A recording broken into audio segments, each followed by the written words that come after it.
What's up, everybody? Welcome back to the channel. So tonight we need to talk. So busted butt all week, evenings, everything, to get this thing done. Power tour is we're leaving here in 19 days, I believe.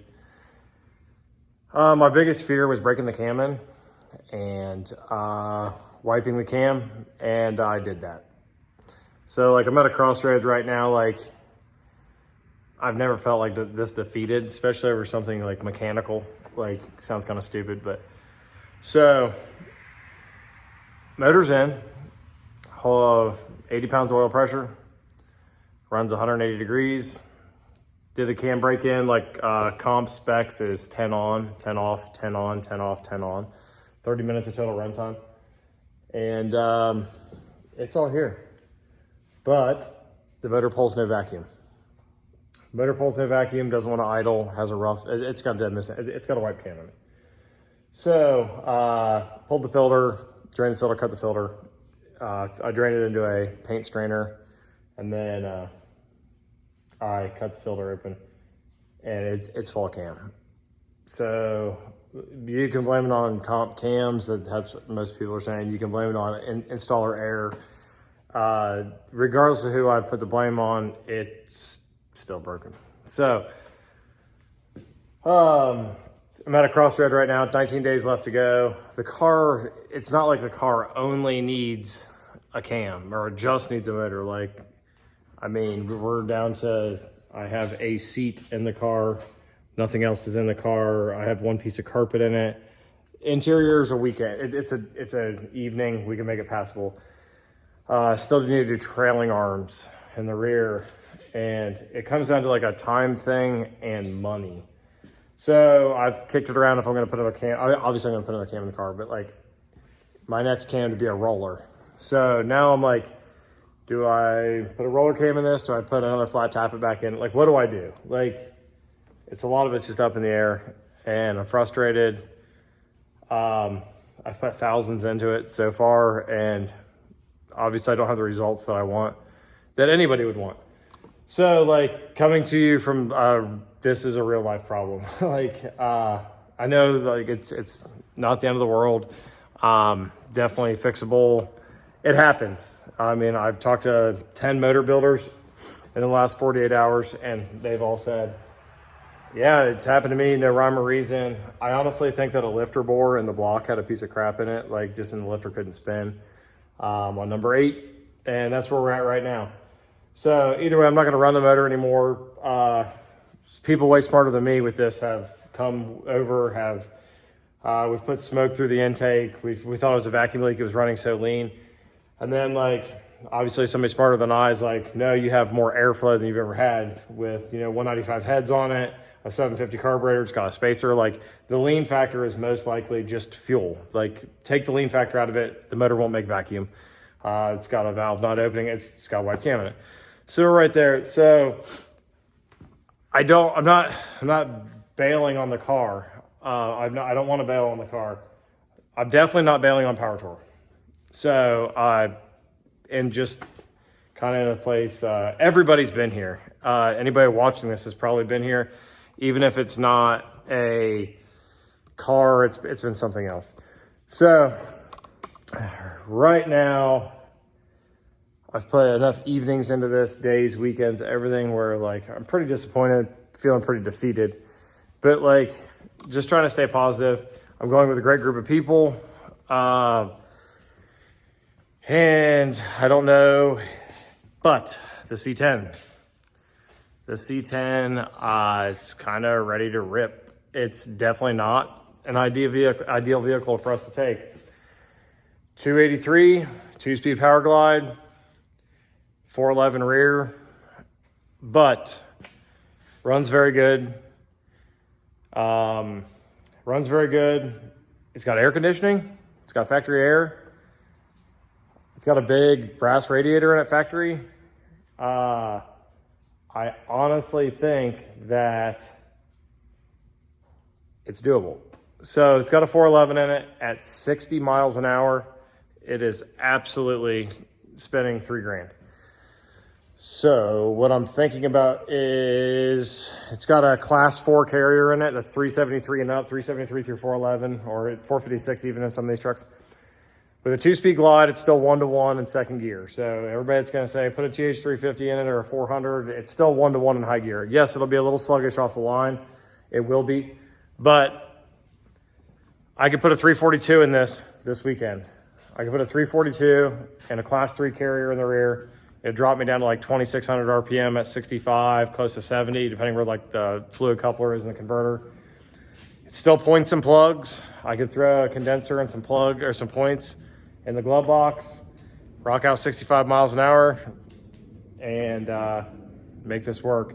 It's a power drum brake truck. I'll go through the brakes, make sure drums are good, shoes are good, but it's kind of where I'm at the moment. I don't know the best scenario. I don't know, but I've come too far. I'm going on Power Tour. Like Amber and I are leaving on Power Tour. Like that's a definite.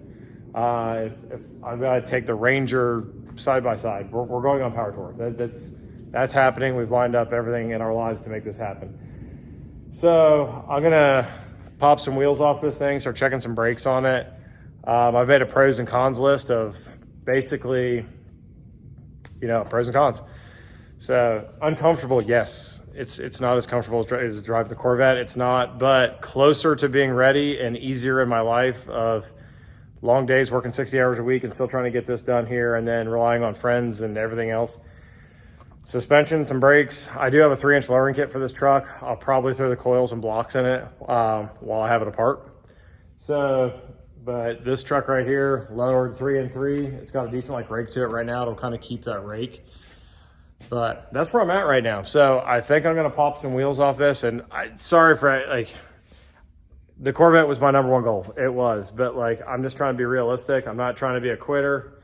I'm not going to just throw another cam in the car and call it good. I'm going to pull the motor back out. I want to take the main bearings out. I want to look at everything just for peace of mind. If I think I got it clean enough of leaving the motor in the car and slapping another cam in it, it's going to eat me alive mentally the whole time we're driving. So this thing's super simple. I don't know if I'm going to get at it and kind of see what's going on with brakes and everything on this, bushings, and just kind of nut and bolt the thing and see what's going on with it. And this might be the new Power Tour car right here.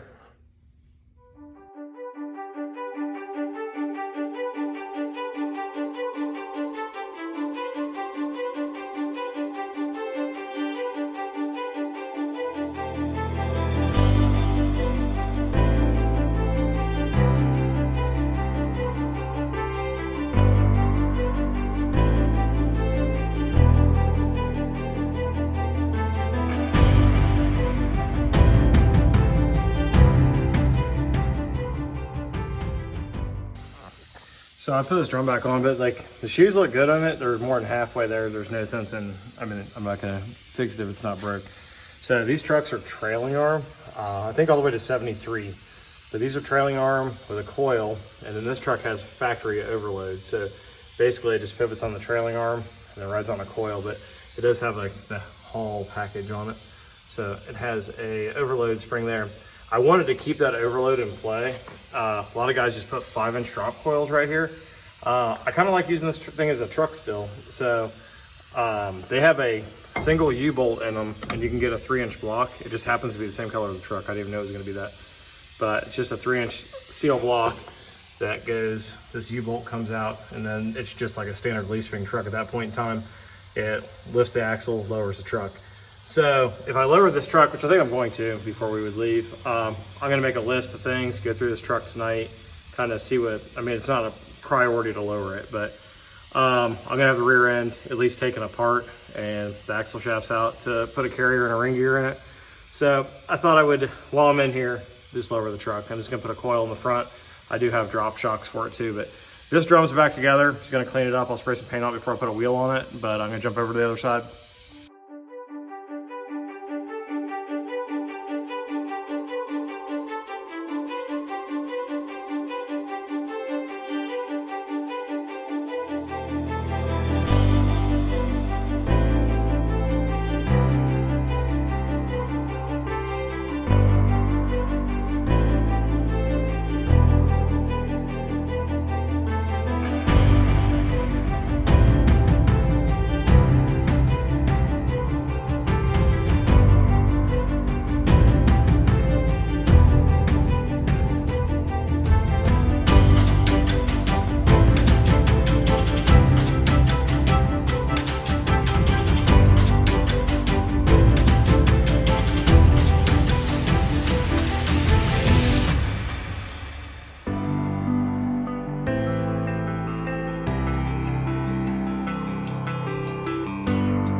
repacked the bearings, got this thing back together.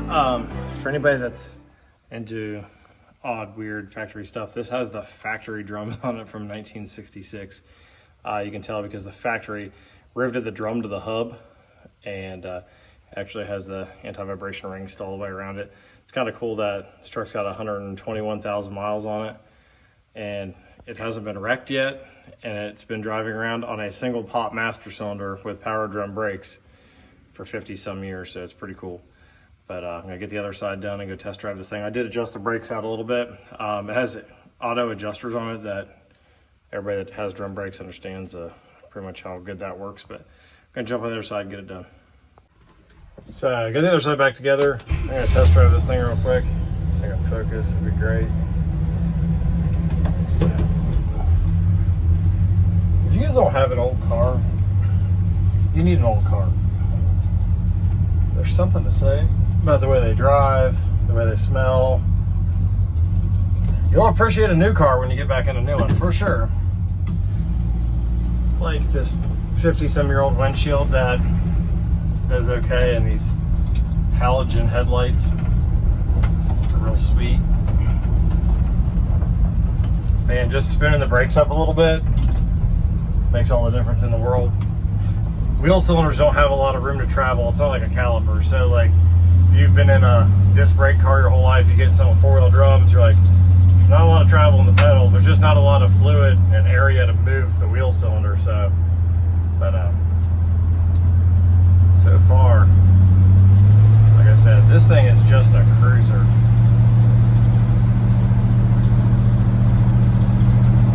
It's a simple truck. I think it'll do power torque just fine.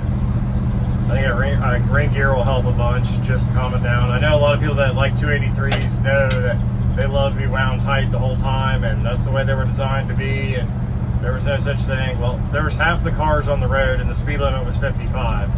It was just a different time in life. So, but I'm gonna put a few miles on this thing and I'll see you guys back in the barn.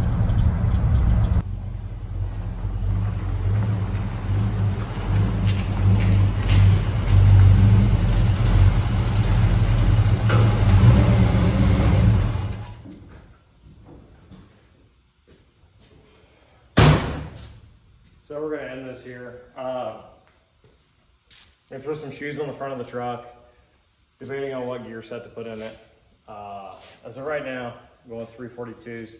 I'm a little worried that at 45 miles an hour of like cruising of power tour and stuff, it's gonna, with it only being a 2-speed, like there's just not that second gear in like a TH350 or 400 to make it really happy at like that cruising of 35, 45, 50.